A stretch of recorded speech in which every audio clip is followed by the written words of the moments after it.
Hey, how's it going, YouTube? Jacob back here for the JTwoH channel. And today we have another 4K review for you, the Steelbook edition. Coming to you from Warner Brothers, we have Justice League Crisis on Infinite Earths Part 2. Now, this might look a little weird firsthand because this is the J card, surprisingly, which I don't know if I've seen much other than Part 1. The J card was not stuck to the Steelbook in any way, which I kind of like, actually. So, obviously, as soon as I opened the wrapping, this came off. So, but we'll get a closer look. So right now you have, we'll look at it without, you know, the J card and such. So Justice League Crisis on Infinite Earths Part 2. Part 1 came out in, I believe, January. I think it was actually technically the first 2024 film I watched. So I was much anticipating. It makes it look like I have a crazy sideburn right there. I was very much anticipating this release. I cannot wait for Part 3.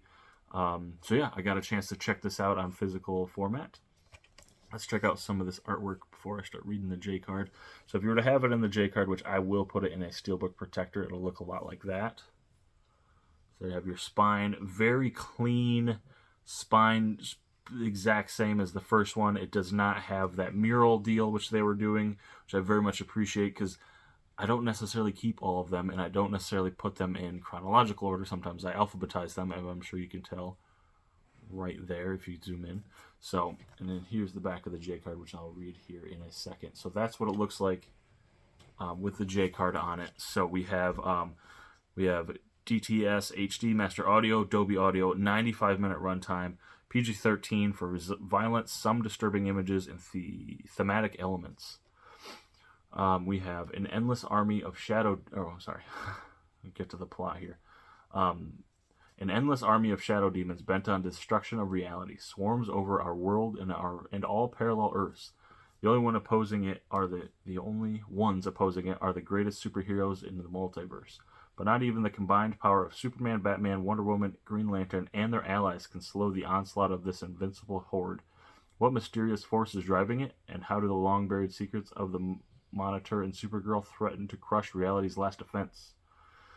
So we got some awesome action shots. I'll read the special features in a second. So that's the back of the J card there. Special features include Voices in Crisis, the Bat Family of the Multiverse, and Part 3 sneak peek. So there you go. Does have a 4K Ultra HD code. It is a Warner Brothers code, so it's Movies Anywhere, Vudu, and iTunes. So now if we pop this off, so you're looking at the plain Jane artwork there, the back, very cool metallic, or is it maybe a matte finish? I can't actually tell. And there are those aforementioned shadow demons, or what did they say, shadow creatures, shadow demons, apologies. So let's pop this open. There you go. So this is what it looks like with the disc. There's the disc there.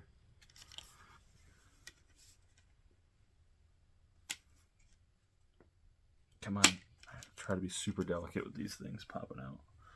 So that is the inner artwork. I just forgot the word. Connecting artwork. There you go. And then the back. Yeah, the back appears to be one big thing with the exception of the spine. Yeah. Very cool, very well done. I don't believe, no, there's no like cascading image between parts 1, 2, and 3. So, and again, I don't know if I showed this, but that's the disc. So, again, it is just a 4K Ultra HD and digital code combo. There is no Blu-rays. I don't know why Warner Brothers has decided to go that route. I'm not a fan. I enjoy having both copies, but here we are. So, yeah, a part 2, it follows, or it continues directly from part 1.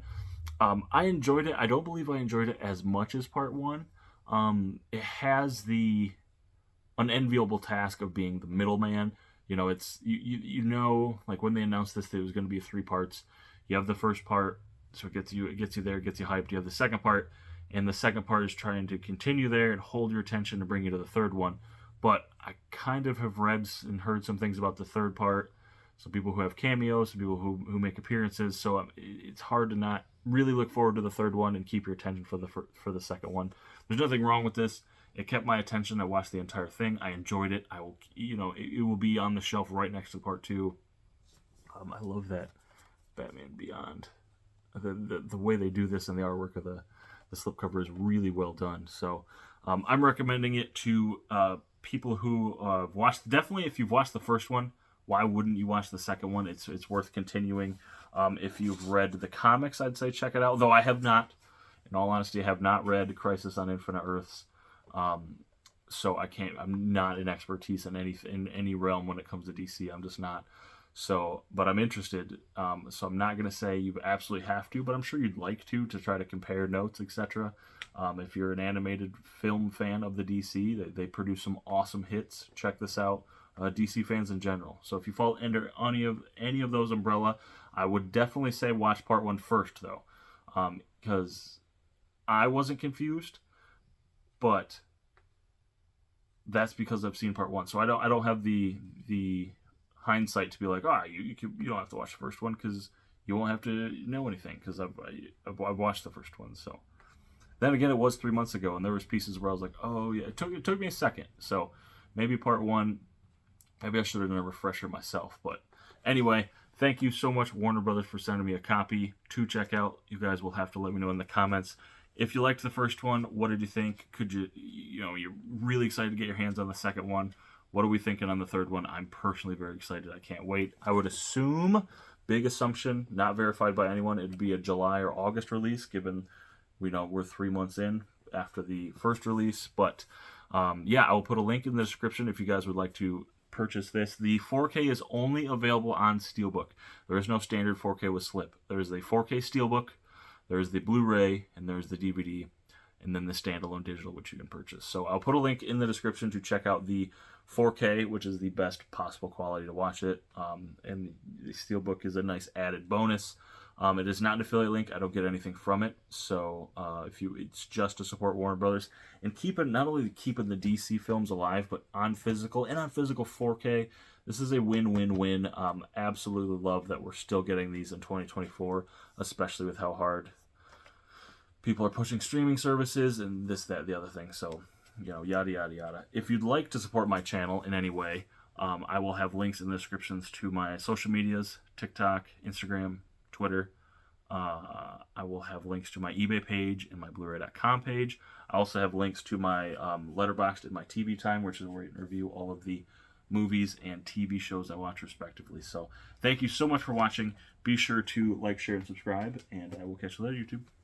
Hey, have you liked yet? Have you subscribed yet? Have you clicked that notification bell? If you could do that, that'd be great. Right down there. Right down there. Thank you so much. Also, go ahead and check out these additional options on the channel.